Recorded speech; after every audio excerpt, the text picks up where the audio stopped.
How are we doing, folks? Well, you join me in my garage again on another day of trying to resurrect this little Briggs engine that I really made a mess of.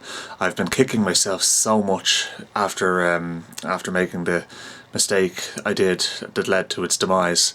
So let's have a look and see what actually happened. You'll have to excuse the state of my workbench. It really is in a very bad state, but I'm down on space because the garage is being used for storage at the moment as well, between one thing and another. So it's very much a temporary state. Normal service will eventually resume. So there's a bad score down there on this inside part of the barrel. So if you guys join me over here, I'll try and get you in a bit closer.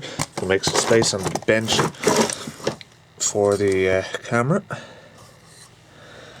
You can now kind of see what I'm talking about. It doesn't help that the light has gone out. I'll turn on the light on the camera. There you go. Now, what I have in order to try and resurrect that and to repair it is JB Weld. Now, I've heard a few people using this to repair this kind of damage. We're basically just putting a smear on it. Now, I think the honing actually has removed a lot of the damage. You can see there's a lot of scoring in there as well, so we're probably going to have to hone a little bit more to get the rest of that scoring off. It is actually quite bad, and you can feel it. You can kind of hear how my nail is dragging over. It kind of gives you an indication as to how it is. So that won't do. We can't just leave it like that. We need to improve the situation. So what we're going to do is we're going to mix up some JB Weld, and we're going to smear it on there. And then we're going to hone. We're going to try and get it as smooth as we can, and then we're going to hone the rest of the cylinder.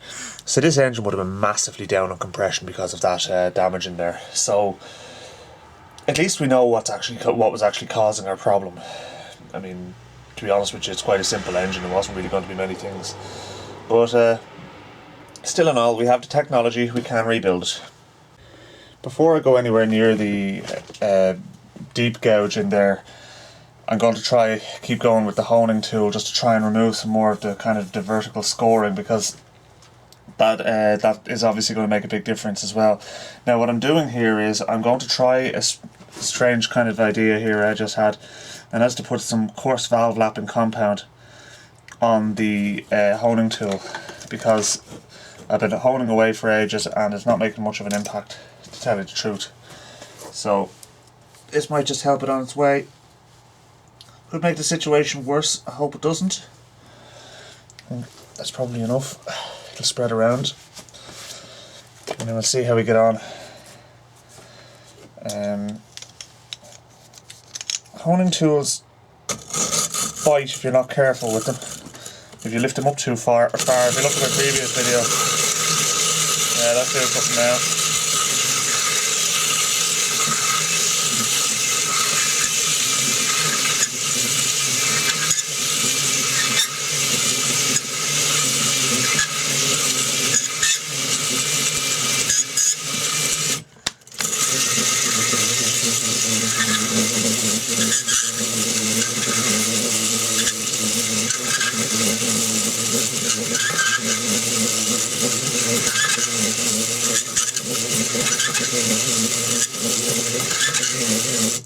The intention after this will be to change to the fine honing, the fine valve lapping paste, and just give it a run with that, and then just wash off the honing tool and give it a final rub. Change this to 1.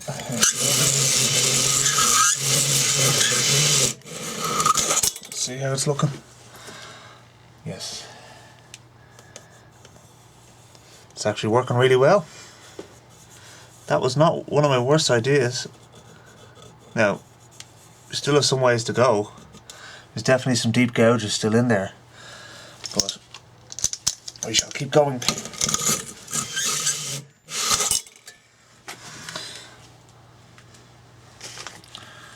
Okay, there's definitely some vertical scoring still in there, but at this point, is it coming out? Let's give it a quick rinse here with the contact cleaner spray.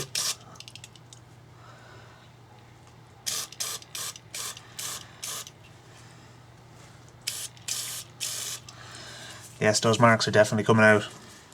Okay, so the reality is I can't go too much further with the cutting compound inside in the bore without kind of really damaging things or going oversize. So what I'm going to do now is I'm going to try and mix up a bit of JB Weld and smear it into the deeper of the cracks and just try and kind of smooth it out with my finger, and then we can kind of bring it back into the shape then afterwards with the honing tool. This is a real bodge, I know it is, but if it works and comes good in the end, then I'll be a happy man. Okay, so the trick with these type of chemicals, and I don't expect you to listen to my advice too often here at this point, is to mix equal parts by making two basically blobs of the same size, and you can just kind of mix them in a zigzag pattern. So it sets in 4 to 6 hours and cures completely in 24 hours. So we need it to be cured. We can't just go and do what we need to do after a setting, after its initial set time. So we'll give it a mix. We'll just hope that this is everything it's cracked up to be. I've never actually used JB Weld before, but I ordered it online. It's not something you can really get too often in Ireland. I haven't seen it for sale in motor factories or anything like that, so I bought it online. Now I'm going to just smear a little bit into that crevice there. Comes out nice and smooth actually, which is nice. And what I'm going to do then is I will put one of the rings on the piston and coat it in oil and just push it down through the bore, and that will hopefully smooth out the JB Weld, and the oil on the ring will stop the JB Weld from actually sticking to it. I can't take credit for that idea. I found it in the stationery engine forum. So yeah, it looks rough now, okay, but let's try this idea with pushing the piston down into it.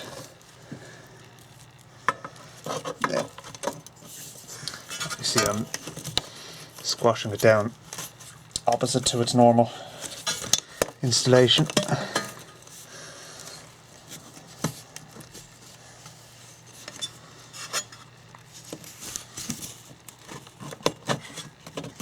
Okay, so now if we push that square down,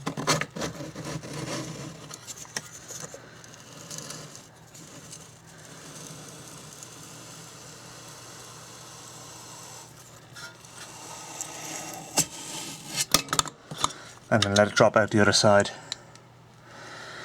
Now we will be able to...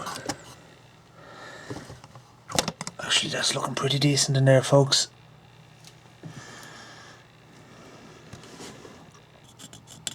It's gouged there, so I'm going to mix up a bit more, and I'm going to put a bit more on it, and we're going to do that again, because that definitely worked a treat.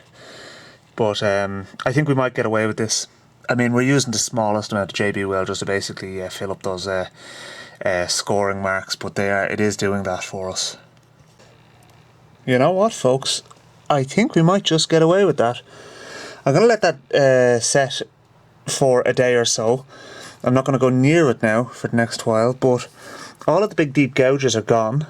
I cleaned off the piston obviously as well, so you'd need to do that if you're going to for some insane reason follow my advice on this. You need to make sure that you clean off the JB Weld where you don't want it fairly sharpish, because otherwise you're stuck with it in a very literal sense.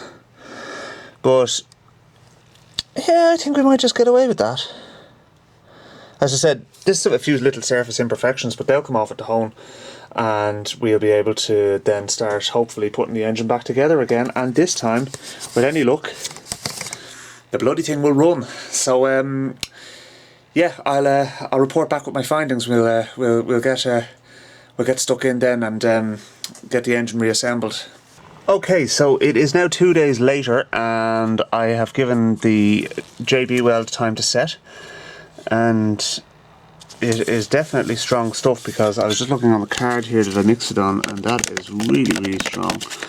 I tried to break a few bits away, and yeah, it seems to be doing the business all right. So what I need to do now is, obviously there's a little bit of kind of very light roughness there, or well, not roughness, unevenness, which I just need to address with the hone. But what I need to do is I need to now clean the hone, because if you remember, I put cutting paste on it. I don't want to use the cutting paste now. I just want to use some oil. So let's get the cutting, let's get the honing tool cleaned off and ready, and we'll start just giving this, as I said, a very light hone. I'm not going to go mad on it. I just want to make sure that it's a true surface. And then what I'm going to do is I'm going to strip the rest of this off, like the likes of the coil and the breather, stuff like that. Just remove them, get them out of the way, and I'm going to give this a proper wash and get it. Then we can start putting it back together again. Okay, so I'm going to put some oil down the cylinder here and just get that well lubricated. I'm using engine oil here in this instance, so just slather it with oil. I mean, in this instance I want to use plenty as kind of a cutting solution, if you know what I mean. And then we'll put some more on the honing tool itself, which is now, as you can see, nice and clean. Probably using slightly too much oil, but to be honest with you, it's better have that than too little. Alright, so now let's insert our honing tool, and this time I'm going to be careful not to take the bloody finger off myself with it. The problem is when they hop out, they kind of, the legs spread out, and if your hand is anywhere close, it'll catch you. And that's what happened to me. It cut two of my fingers. I was lucky it didn't injure me more than that. Now, keep my hand away.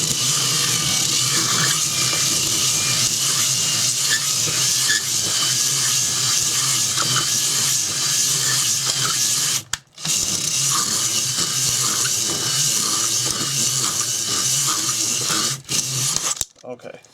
Now it's important as well when you're doing this not to make sure not to pull it straight out. You need to turn it as you're taking it out.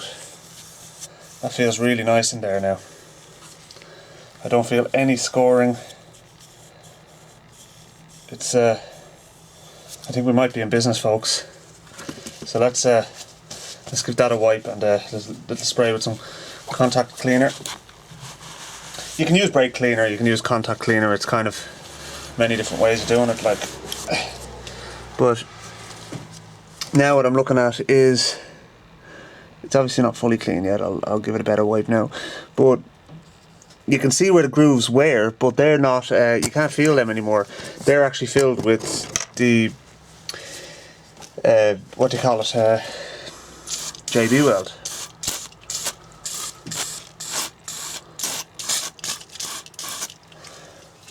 Now,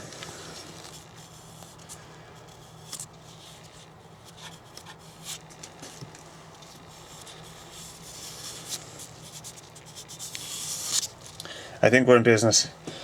Right, let's get everything cleaned up, and we can start reassembling once everything is, in this instance, surgically clean. And I'm not accepting anything less, because that's what caused this instance in the first place.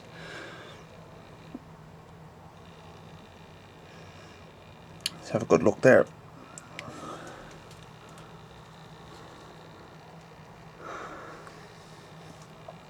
It just goes to show there's no way this engine was going to run well, because it was going to, even if you could get it to start, it would have smoked like a demon. And probably should have put my phone on silent, but it would have smoked like a demon, and it would have been very much down on power. I mean, you've only got 2 horsepower to play with in the first instance. You can't really afford to be too down on power. So I'm going to strip off the rest of the bits, and I'm going to put it in the dishwasher. And you lot thought I was joking. I am putting the stuff in the dishwasher. It'll do a thorough job on cleaning it, and it'll dry it afterwards as well. So we'll just we'll see how it fares out. I have to say, I love the little crankshaft in it. It's like something you'd see in a wristwatch, well, a very big wristwatch. But I mean, look at that. Dinky is the word I would use in this instance. So I am actually going to put that in the dishwasher. I expect a little bit of surface corrosion to come on it when I take it out, but we can dress that up afterwards. The piston's going in as well as the conrod. So let's see how it comes out. Yes, folks, I have a very understanding wife, but she knows full well what I'm like about these things, and she could see the fact that I was incredibly disappointed about the fact that I made a complete bollocks of my little Briggs engine. So yeah, anyway, it's only a small little thing. It's not really that dirty inside, so to speak. It's kind of just oily, and the dishwasher should do a nice job of cleaning the engine cases and itself internally as well too. So let's see how it comes out. Okay, so I have to say the dishwasher did a really nice job of cleaning everything up. I didn't think it would, to be honest with you, but oh, look in there, looks grand. And the more important bit in this instance, down there, feels nice and smooth and free of vertical scoring, so I think that's going to work well. So obviously there's a little bit of corrosion on the crankshaft. I mean, I expected that, and I did say that before I put it in. So that will actually wipe off quite easily. You know, some of it already did wipe off straight away, just with a little piece of kitchen paper. Same situation with the camshaft, but what I'm going to do is I'm going to spray them with a little bit of WD-40 to stop further corrosion from happening and stop it from getting any worse. Piston looks good as new. So a little bit of scoring on the bearing, but to be honest with you, we'll live with it. It'll be alright. So that's where we'll leave it for the moment, and we can start reassembling it. But that's the job for another video. So I'm happy now that the scoring has been successfully removed from the inside of the cylinder, as best I can anyway, and it is now clean and free of any contamination. So from this point forward, we can start putting it back together again. So you'll have to wait for another video for that. So don't forget to like and subscribe, and I'll chat to you again soon. Thanks for watching.